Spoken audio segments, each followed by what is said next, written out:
अस्सलाम वालेकुम गाइस, कैसे हैं आप सब। आज मैं आपके लिए लाई हूँ एक न्यू रेसिपी। मैंने आज बनानी है चिकन कढ़ाई, तो सोचा कि क्यों ना आप लोगों के साथ भी शेयर किया जाए। तो यहाँ पर मैंने लिया है 1 कप ऑयल। कढ़ाई बनाने के लिए हमेशा ऑयल ज़्यादा ही इस्तेमाल होता है और अब हम इस ऑयल के अंदर डाल देंगे बारीक चॉप किया हुआ गार्लिक।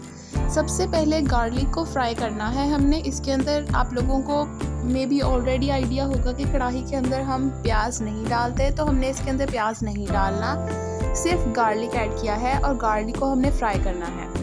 ये देखिए जी, फ्राई होते हुए कुछ देर हो चुकी है। इस तरह का कुछ इसका कलर हो गया है और ये थोड़ा थोड़ा फ्राई होकर थोड़ा सा ऊपर आ गया है सतह के ऊपर, सरफेस के ऊपर। अब हमने इसके अंदर चिकन ऐड कर देंगे। चिकन आप धो लीजिएगा, साफ़ कर लीजिएगा अच्छे से, फिर हम इसको इसके अंदर ऐड कर देंगे। ये मैंने अब इसके अंदर ऐड कर दिया है और अब हम इसको फ्राई करेंगे कुछ देर के लिए अच्छे से। जब चिकन फ्राई हो जाएगी फिर हम इसके अंदर स्पाइसेस ऐड करेंगे और टोमेटोज़ डालेंगे और फिर इसके बाद फिर हम इसको भूनेंगे। ये ज़रा लंबा प्रोसेस होता है, लेकिन इससे फिर कढ़ाई का जायका बहुत अच्छा बनता है।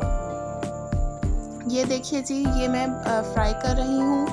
कढ़ाई मेरे घर में सबसे ज़्यादा पसंद की जाती है और जब भी मैंने कुछ बनाना होता है तो सारे घर वाले यही बोलते हैं कि कढ़ाई ही बनाओ। तो इस वजह से इस बार मैंने सोचा कि क्यों ना आप लोगों के साथ भी शेयर किया जाए। ये देखिए, ये कुछ देर हो गई है इसको फ्राई करते हुए। अब हम इसको ऐसे ही मुसलसल फ्राई करते रहेंगे। जो हमने इसके अंदर गार्लिक ऐड किया था, गार्लिक से क्या होगा कि गार्लिक का जो सा टेस्ट है, उसकी जो अरोमा है वो ऑयल के अंदर आ जाएगा और फिर हम जब ये गार्लिक वाले ऑयल के अंदर चिकन को फ्राई करेंगे तो उससे फिर टेस्ट और बेहतर हो जाता है कढ़ाई का। अगर हम गार्लिक पहले ना डालें और ऑयल के अंदर उसको फ्राई ना करें तो फिर वो वाला अरोमा और वो वाला टेस्ट नहीं बनता। तो जो सी कुकिंग है ये सारी it's kind of a magic and it's all chemistry. आपको पता होना चाहिए कौन सी चीज़ हम कब डालेंगे और उसका क्या इफ़ेक्ट होगा। तो ये इसको समझना पड़ता है।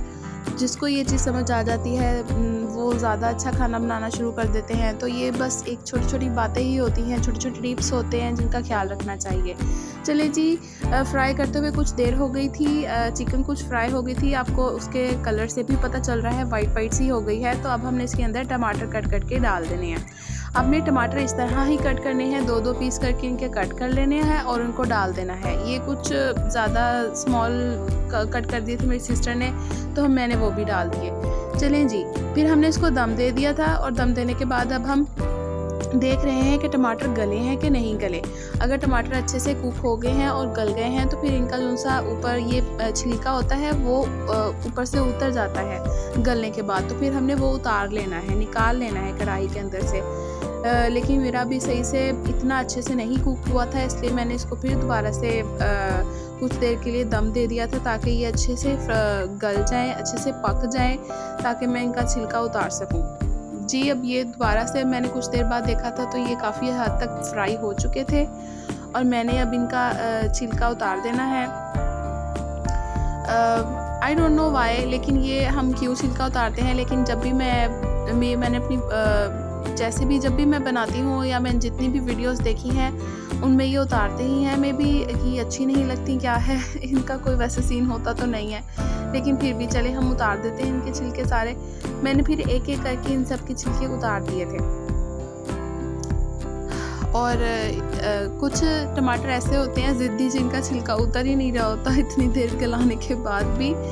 लेकिन यहाँ पे मैंने तकरीबन सबके उतार लिए थे और मेरे टमाटर सारे कुक हो गए थे। और ये देखिए, टमाटरों ने पानी भी अपना काफ़ी हद तक छोड़ दिया है। हालांकि हमने इसके अंदर पानी ऐड नहीं किया, कढ़ाई के अंदर पानी ऐड नहीं करते। जो भी चिकन होता है वो टमाटर के पानी में ही पकता है। अच्छा जी, यहाँ पे स्पाइसेस डाल रही थी मैं आपको स्पाइसेस का बता देती हूँ, बल्कि यहाँ पे मैं नीचे लिख दूँगी स्पाइसेस कितने ऐड करने हैं, क्योंकि मैं इसकी वीडियो बनाना भूल गई। तो इसके अंदर मैंने डाली थी 1.5 चम्मच, यानी कि 1.5 चम्मच रेड पेपर्स का डाला था और क्या कहते हैं 1 चम्मच टेबल स्पून नमक का डाला था, चुटकी हल्दी डाली थी। और इसके अंदर थोड़ी देर बाद अब हम इसको फ्राई करेंगे।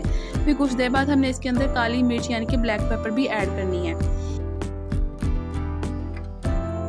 हाँ जी, अब हमने इसको अच्छे से हिला दिया है और अब हम इसको फिर दोबारा से थोड़ा सा फ्राई करेंगे। बस ये सारी गेम इसकी सिर्फ फ्राई करने की है। जितना हम इसको पकाएंगे ऑयल के अंदर और टमाटरों के पानी के अंदर, उतना ही इसका जायका बनेगा।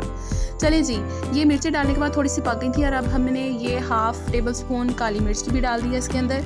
इससे जो सी इसकी जो सी खुशबू होती है और इससे जो सा जायका इतना अच्छा बनता है, वो वाह भाई वाह, मैं आपको क्या ही बात बताऊँ। अब इसकी काली मिर्च इज़ अ मस्ट, ये आपने लाजमी डालनी है। अब कुछ देर हो गई है तो ये कुछ ग्रीन चिलीज़ मैंने काटी हुई थी लंबी लंबी, जैसे होटल रेस्टोरेंट स्टाइल होती है, तो आपने ये भी इसके अंदर ऐड कर देनी है। और फिर हमने इसको फिर दोबारा से अच्छे से पकाना है।